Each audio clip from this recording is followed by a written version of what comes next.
Hello and welcome to decoding GS. आज की video में दोस्तों बात करने वाले हैं हम नीट एग्जाम के बारे में। तो हाल ही में सेंट्रल गवर्नमेंट ने अपनी रिजर्वेशन पॉलिसी को चेंज किया है और ये reservation policy specifically NEET exam को ध्यान में रख के चेंज की गई है। अब इसमें क्या है, इसमें अदर बैकवर्ड कास्ट जो हैं आपकी और जो इकोनॉमिक वीकर सेक्शन के स्टूडेंट्स हैं, इनको कुछ रिजर्वेशन के प्रोविजंस किए गए हैं। तो अब ये रिजर्वेशन एक्चुअली क्यों किया गया, ये सारी चीज़ें कुल मिला के आज के वीडियो में आपको 5 चीज़ें मैं बताने वाला हूँ, ठीक है? ये शॉर्ट में होने वाली ये सारी चीज़ें कि नीट एग्ज़ाम है क्या? एक बेसिक इंट्रोडक्शन इसके बारे में, ऑल इंडिया कोटा क्या है? ये रिजर्वेशन पॉलिसी अभी तक कैसे फॉलो होती रही? अब उसमें क्या परिवर्तन हुए हैं? और अचानक से सरकार को क्या पड़ी इस तरह के रिजर्वेशन चेंजेस लाने की, यानी अपनी पॉलिसी में चेंजेस लाने की। तो देखो, ये सबसे पहले नीट एग्ज़ाम समझ लो। नीट एग्ज़ाम जानते हर कोई हो, आपको ये सबको पता है नीट एग्ज़ाम के बारे में। ये बेसिक एक एग्ज़ाम होता है, national eligibility cum entrance test होता है, जिसमें अ, आपकी जो पीजी सीट्स हैं और जो यूजी यानी अंडर ग्रेजुएट की और जो पोस्ट ग्रेजुएट की सीट्स हैं, यानी आप एमबीबीएस करना चाह रहे हो या आप एमएसएमडी करना चाह रहे हो, तो उसके लिए ये एक एग्ज़ाम होता है, जिसमें ऑल इंडिया लेवल के जो इंस्टीट्यूशंस हैं, मेडिकल इंस्टीट्यूशंस हैं, डेंटल जो कॉलेजेस हैं, इसमें आप दाखिला ले सकते हैं और अपने कोर्सेज़ को परस्यू कर सकते हैं। अब देखिए, होता क्या था कि 2016 तक आपके basically in medical specially undergraduate courses के लिए all India pre medical test होता था। और ये all India pre medical test जो है नेशनल लेवल का एंट्रेंस एग्जाम होता था, जिसके थ्रू नेशनल लेवल के कॉलेजेस तो अपनी सीट फुल करते थे। स्टेट गवर्नमेंट्स जो है वो अपना सेपरेट एंट्रेंस टेस्ट लेते थे, जिसके थ्रू वो अपनी स्टेट लेवल की सीट्स को फुल करते थे। ठीक है?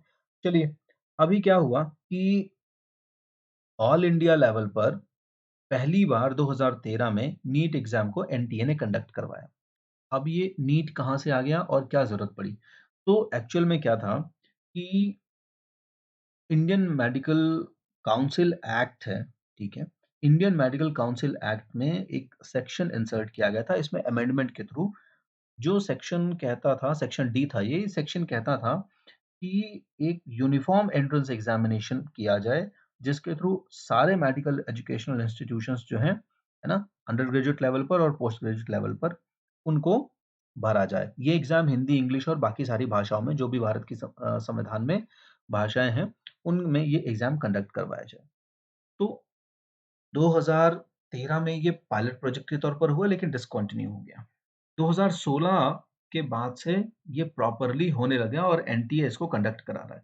तो इस तरीके से नीट हो गया ये, और नीट में आपका ये जो बेसिकली एग्ज़ाम है, एआईपीएमटी को रिप्लेस करके ये शुरू हो गया।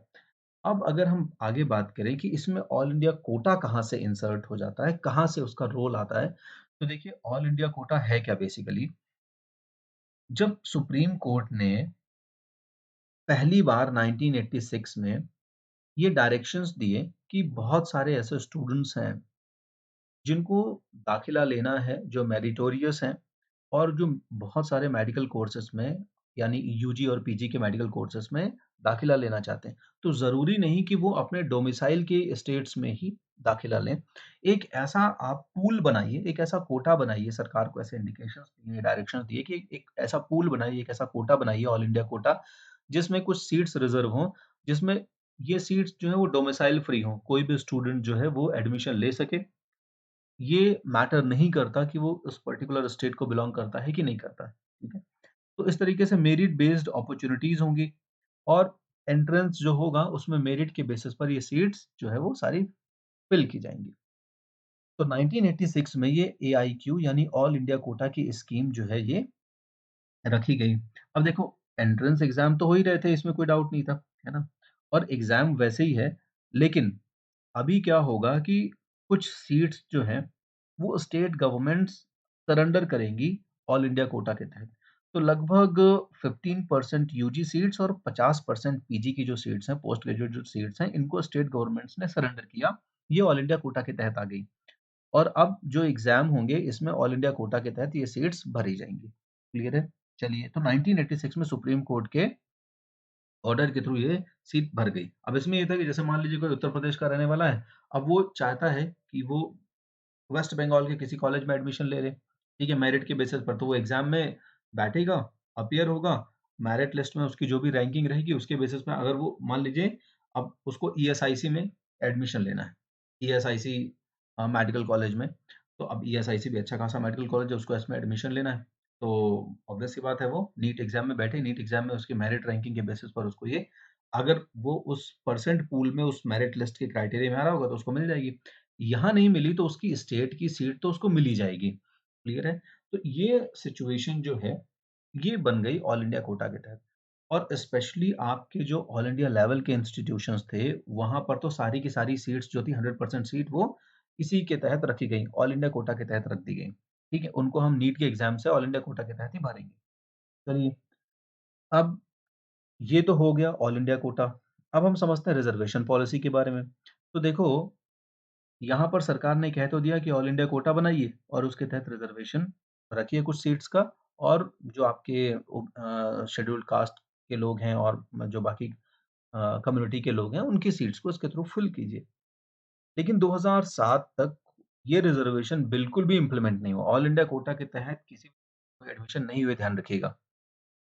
तो 31 जनवरी 2007 में एक केस फाइल किया गया, अभय नाथ वर्सेस यूनिवर्सिटी ऑफ दिल्ली, ठीक है? ये केस सुप्रीम कोर्ट में जब पहुँचा तो सुप्रीम कोर्ट ने डायरेक्शन दिए वापस से कि यार देखो ऐसा है कि अब इस ऑल इंडिया कोटा के तहत 15% जो सीट्स हैं वो शेड्यूल्ड कास्ट के लिए रिजर्व कर दो, 7.5% जो सीट्स हैं वो शेड्यूल्ड ट्राइब के लिए रिजर्व कर दो और अब से जो एंट्रेंस टेस्ट होगा उसमें 15% शेड्यूल्ड कास्ट और 7.5% जो है शेड्यूल्ड ट्राइब के कैंडिडेट्स को आप इसमें एंट्रेंस करोगे, इसमें आप उनको एडमिशन दोगे। उसी साल अब देखो पॉलिटिक्स यहाँ से शुरू हो गई, सुप्रीम कोर्ट के आदेश के साथ-साथ पॉलिटिक्स भी शुरू हो गई। अब इम्प्लीमेंटेशन तो होगा या नहीं होगा वो तो दूर की चीज़ है, लेकिन चूँकि शेड्यूल्ड कास्ट और शेड्यूल्ड ट्राइब की बात हो चुकी थी, ओबीसी की बात नहीं हुई थी, तो 2007 में स्टेट गवर्नमेंट्स ने यानी सेंट्रल गवर्नमेंट ने एक्चुअली बेसिकली एक एक्ट पारित किया, एक अधिनियम पारित किया, सेंट्रल एजुकेशनल इंस्टीट्यूशंस एक्ट। उसमें 27% रिज़र्वेशन जो है वो ओबीसी स्टूडेंट्स को भी सेंट्रल गवर्नमेंट के इंस्टीट्यूशन यानी सेंट्रल गवर्नमेंट फंडेड जो इंस्टीट्यूशंस होंगे, वहाँ पर दे दिया गया।